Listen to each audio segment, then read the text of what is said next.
as you can see, Dungeon Fighter Online is all about arcade action, and video. You saw there was 200 million players worldwide. This does make it the biggest game in the world right now in Asia. And we just released the service last week in our official launch on June 9th. So in addition to this arcade action, again, drawing upon 30 years of video game history of arcade fighting games, we've added a huge RPG aspect. This arcade game lives in the world of Arid, this very dynamic, very textured world. And the best thing about an RPG is to individualize yourself within that world. And in DFO, you can actually dress in thousands of different combinations. And it's anywhere from full plate mail armor to a 70s dancing disco star with afro to leather and change to a schoolgirl. Lots of different costumes. There's a whimsical quality to this world that is very, very appealing. Now, when you take that arcade action and you take this RPG element and you bring them online, you can do what online does best, and that is allow players to play together. And DFO has two ways to do that. Either you form parties and take on those dungeons and take on those boss monsters together, or you can actually go into the arena and fight one another, right? So, with all that said, that's a basic introduction to Dungeon Fighter Online. I'm going to show you a little bit of actual gameplay in a very, very high-level dungeon, but with one character. This is our mage fighting in the Hell mode.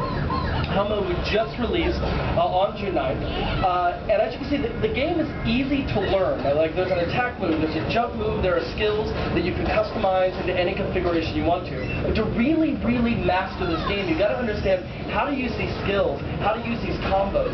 This particular skill is specific to the mage, and that is Tiana. It allows her to grow into this Amazonian princess and lay waste to everybody. So what I'd like to do is take you through all the classes and talk about kind of how they're unique to each other.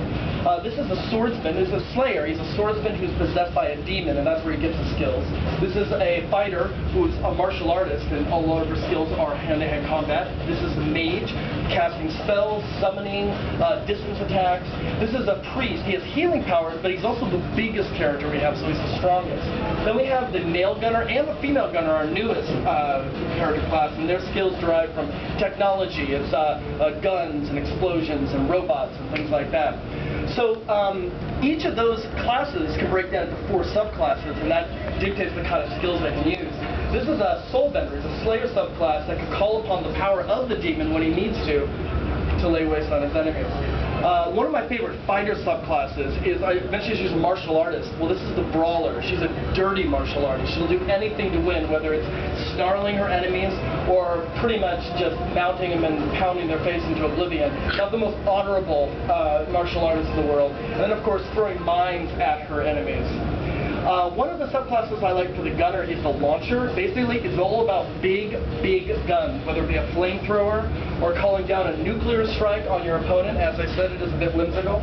Or calling in a huge mechanical fist from somewhere beyond to just completely obliterate the screen in front of you. You're going to have a lot of fun playing this game, guys. Now, this is the female gunner. Similar to the male gunner, but her skills are a little bit different. One of my favorite is the gun dance here. This allows her to shoot in many directions at once, and you can play this over in our booth.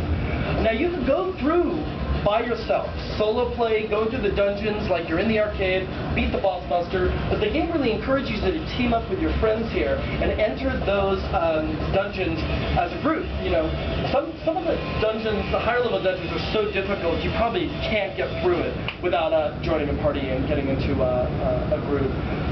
And then, of course, the other aspect of online play is to fight together, to fight against each other. And in our arena, you can play against your friends, whether it be one-on-one or in teams of up to 4-on-4, or in elimination mode, which is a lot of fun for competition, or my favorite, the Brawl, which up to 8 players can play at once, and basically the last man standing wins.